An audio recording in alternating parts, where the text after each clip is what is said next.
Ada faktor yang mempengaruhi keberhasilan konseling, ya.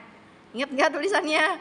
Faktor yang mempengaruhi keberhasilan konseling. Kamu nggak usah jawab, ini pertanyaan mereka berdua. Ada faktor siswa, faktor konselor, faktor metode dan pendekatan, tempat atau ruang konseling. Silahkan disebutkan 2 faktor aja dan sub pembahasan di bawahnya itu kan ada juga. Ya, dijelaskan, tapi diskusi dulu. 2 faktor aja, masing-masing 1 orang 1 faktor. Nih, bertiga. Yang ini di sini kan ada karakteristik konselor yang terkait dengan supportivis atau sikap mendukung ya. Sikap mendukung, kemudian keterbukaan, kemudian empati. Silakan didefinisikan satu-satu dan berikan contohnya konselor yang menunjukkan masing-masing sikap tersebut. 1 keterbukaan, 2 empati, 3 sikap mendukung. Silakan dibagi.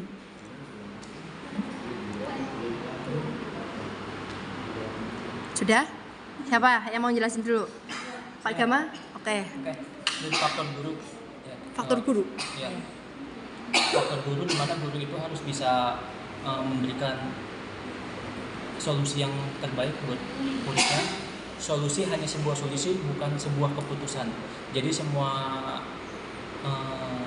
solusi itu semua keputusan tetap ada di murid siswa. Sudah? Rohman, kamu apa? Dari faktor ruang. Oke, faktor Ruang.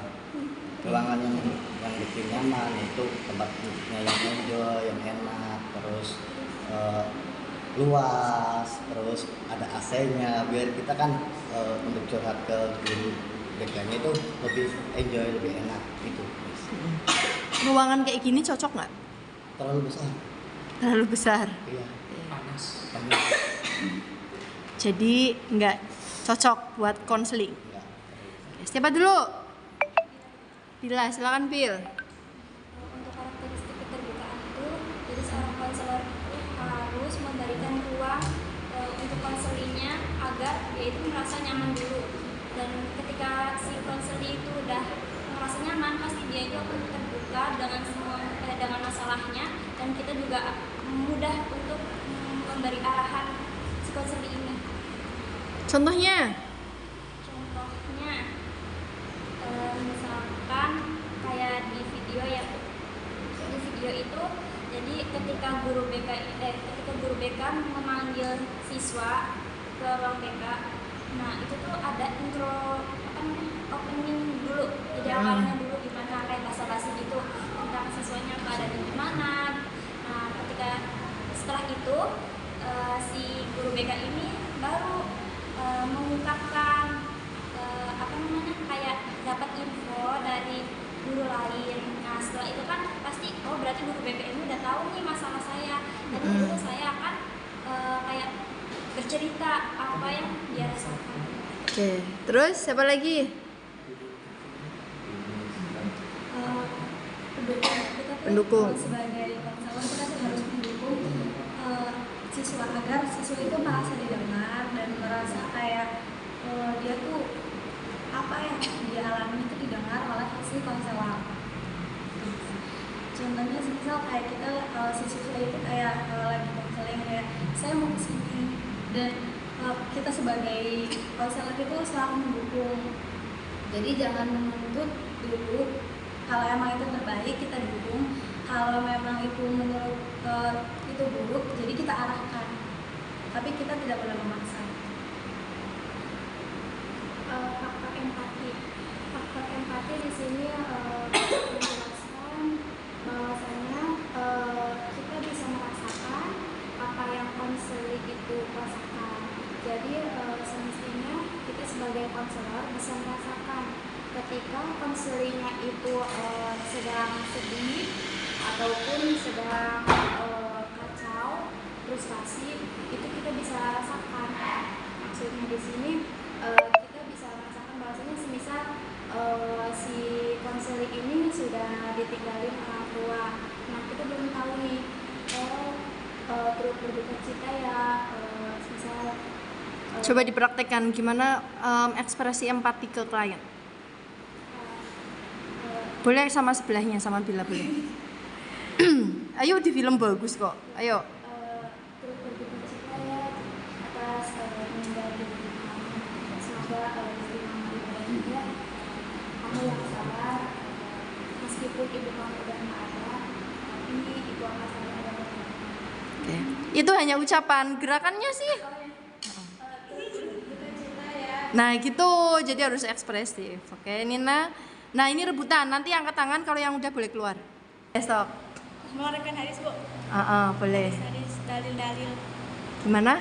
Mengeluarkan hadis-hadis, ayat suci Al-Quran, sifat. Mungkin sifat dari Nabi Muhammad itu amanah. Amanah. Jadi guru BK itu harus bisa, kan dalam BK itu ada namanya asas kerahasiaan. Itu salah satu sifat dari Nabi Muhammad, yaitu amanah. Agamis. Jadi kalau misalkan kliennya Islam, kita boleh mengeluarkan dalil, hadis, kemudian sabda Rasulullah, misal Hurairah. Kenapa? Menyampaikan. Ya, tapi kalau misalkan Nina bingung, itu namanya agamis, konselornya agamis, tapi lihat kliennya Islam atau bukan. Kalau kliennya Kristen ya jangan dikasih dalil ya, malah nanti nggak mau datang lagi. Oke, boleh nih. Oh, tadi nggak jawab. Perempuan Ya, gimana ini Rohman? sabar. Sabar, ya. Gimana kalau misalnya dengan melihat sifat Nabi Muhammad itu yang sangat sabar dalam menangani teman-temannya. Itu perlu diterapkan sebagai konselor.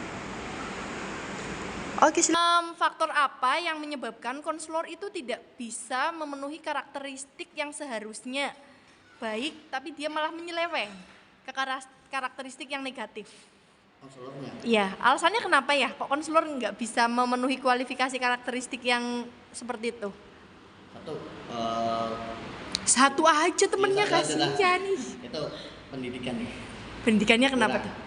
Biasanya karena kan di BK saya aja tulis, bukan guru BK asli. Oh, berarti bukan lulusan BK. Alam semua nih. Jadi kayak gitu, nggak paham ya? Paham, gitu. Oke. Biasanya watak bawahan. Bawaan, kenapa tuh? Jadi kadang kan ada orang yang bawaannya kayak kita punya konselor, tapi si konselor itu nggak mengerti atau dia tuh bawaannya kayak dia pengennya benar sendiri. Jadi mau segimanapun konselingnya kayak saya mau kesini Bu sekali, kamu tuh salah. Jadi mau menang sendiri gitu. Kayak kayak suka, terus dia kayak misalnya kayak dia masuk ke kelas, misal ada siswa yang kayak ayo kamu bisa nggak nih kayak gini. Nah ketika si siswanya jawab, dia tuh malah kayak mengolok-olok, jadi kayak apa iya benar kayak gitu. Menurut saya sih kayak gini. Malah itu ya, mengdownkan siswanya. Iya, jadi